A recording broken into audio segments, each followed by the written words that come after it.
الله. نحن اذا بتصير علينا شيء دمنا برقبة حزب الله والجيش اللبناني.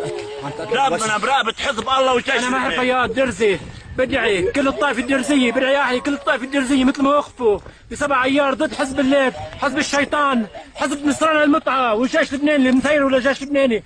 بدعي يقضوا عليهم مثل ما قضوا عليهم بال 2008. انا ميمون جابر بدعي كل شاب درزي عنده كرامه بخاف عارضه يطلع من الجيش، جيش المسير من حزب الله من حزب حسن نصر الله حسن المتعه، الله يلعنه ويخزيه. الله يلعنه.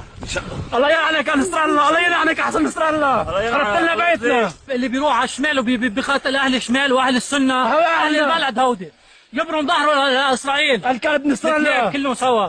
هالكلب خلي يشوفوا دمي، معلش خلي يشوفوا دمي. هيدا عرضي اللي هونيك اللي بالشمال عرضي. نحن هو عرضي. نحن دروز سير شيء 50 ضيعه عايشين مع بعضنا نحن والسنه. والله حياتنا ما صارت ضربة كف نحن والسنه، وان شاء الله ما بصير ضربة كف، وان شاء الله يتوحدوا الدروز والسنه على الشيعه ويقتلوهم. وكل امري لله. كفرين وكل امري وعائلتي لله. كفرين هاو كفرين دمي في سبيل الله. هذه الشيعه كفرين. ان شاء الله خلوا ولا واحد.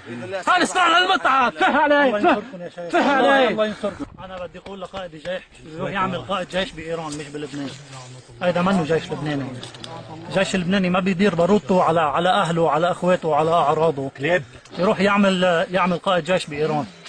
أنا بوجه كلمة لسمير جعجع، يا سمير جعجع أنت من أول نهار من أول الثورة السورية وقفت مع الثورة السورية، هلا بتمنى عليك تقف مع الشعب السني، مع الشعب السني المظلوم اللي عم بيتقتل بطرابلس وعم يتقتل بسوريا، قوم اعمل مواقفك ضد الجيش اللبناني، لأنه نحن إذا بصير علينا شيء دمنا برقبتك وبرقبة كل السياسيين بلبنان وبرقبة حزب الله.